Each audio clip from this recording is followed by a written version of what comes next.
ज्ञानतिमिरान्धस्य ज्ञानाञ्जनशलाकया चक्षुरुन्मीलितं येन तस्मै श्रीगुरुवे नमः। हरे कृष्णा। भारत और चीन के बीच का सीमा विवाद हम सभी को पता है। चीन से सीमा विवाद को लेकर हुए युद्धों की भी सभी को जानकारी है। अभी हाल के विवाद में हमारे 20 सैनिक शहीद हुए और खबरों के अनुसार चीन के भी काफी सैनिक मारे गए और उसका भारी नुकसान हुआ। हमारे प्रधानमंत्री श्री नरेंद्र मोदी ने सीमा क्षेत्र का दौरा किया और जवानों को संबोधित किया। आप सबने मिलकर के करारा जवाब भी दिया।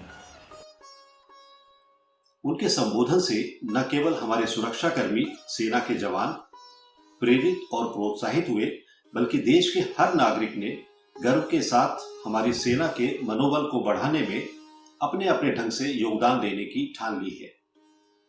श्री मोदी जी ने अपने संबोधन में श्रीमद् भगवद गीता का उल्लेख करते हुए भगवान श्री कृष्ण के सुदर्शन चक्र की शक्ति का एहसास कराया।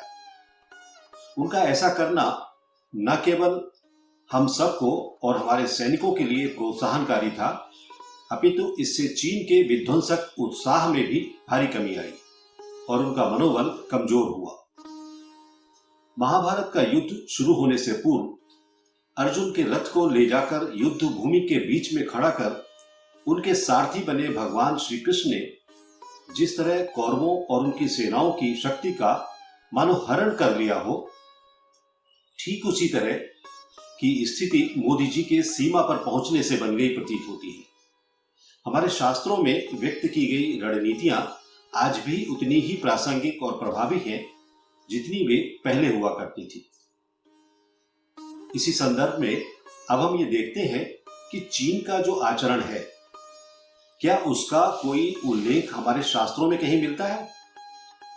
श्रीमद् भगवद गीता के अध्याय 1 के श्लोक संख्या 36 में कहा गया है, पापम मेवाश्रयादिस्मान हत्वेतानाततायना तस्मान्नर्हा वयं हन्तु धातृराष्ट्रान् सबान्धवान् स्वजनं हि कथं हत्वा सुखिनः स्याम माधवा। यह श्लोक अर्जुन ने उस समय कहा है जब वो युद्ध भूमि में खड़े हुए अपने सगे संबंधियों और गुरुओं की ओर देखते हैं तो उनका मन युद्ध से विमुख होने को होता है। इसके लिए वो भगवान श्री कृष्ण से तरह तरह के तर्क देकर उन्हें मनाना चाहते हैं ताकि वो अर्जुन को युद्ध भूमि छोड़ने की आज्ञा दे दे। ऐसा ही एक तर्क उन्होंने इस श्लोक में दिया है।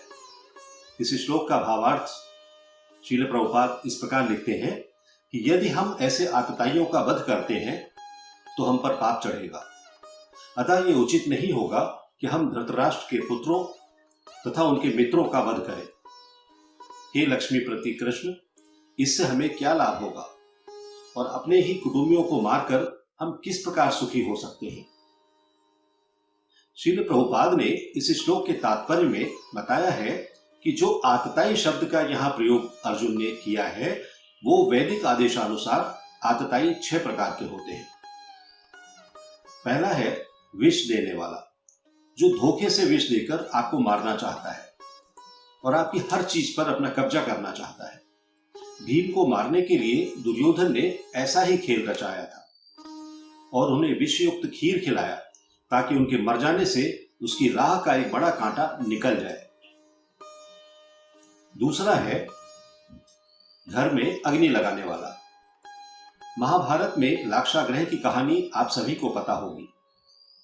दुर्योधन पांडवों को जलाकर हमेशा के लिए अपना रास्ता साफ करना चाहता था। तीसरा है घातक हथियार से आक्रमण करने वाला।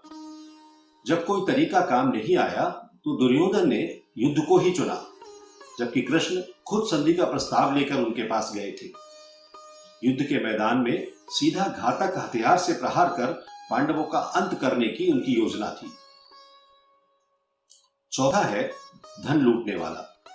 कौरवों का हर प्रयास पांडवों से सब कुछ लूटकर उन्हें अपने राज्य से बाहर कर देने का था। आतताइयों का 5वां प्रकार है दूसरे की भूमि हड़पने वाला। किसी न किसी चाल से पांडवों का राज्य हड़प कर दुर्योधन ने उन्हें राज्य से बाहर कर दिया था।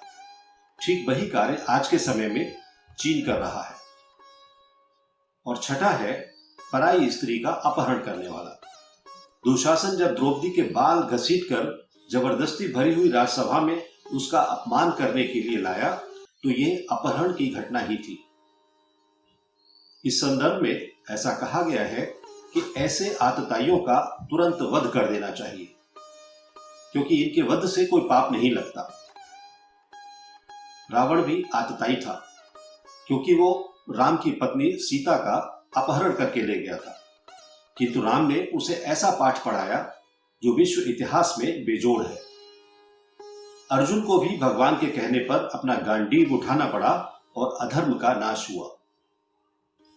वर्तमान परिप्रेक्ष्य में चीन का मामला ऐसा ही है, जहां वो दूसरे राष्ट्र की भूमि पर कब्जा करना चाहता है और भगवत गीता में दी गई शिक्षा के अनुसार उसको पाठ पढ़ाया जाना आवश्यक है।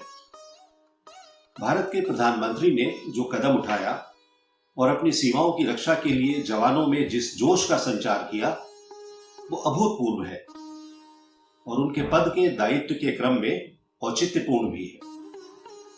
किसी भी राजा का ये पहला दायित्व होता है कि वो अपने देश की सीमाओं की रक्षा करे और अपनी प्रजा को सुरक्षित रखे। हरे कृष्ण।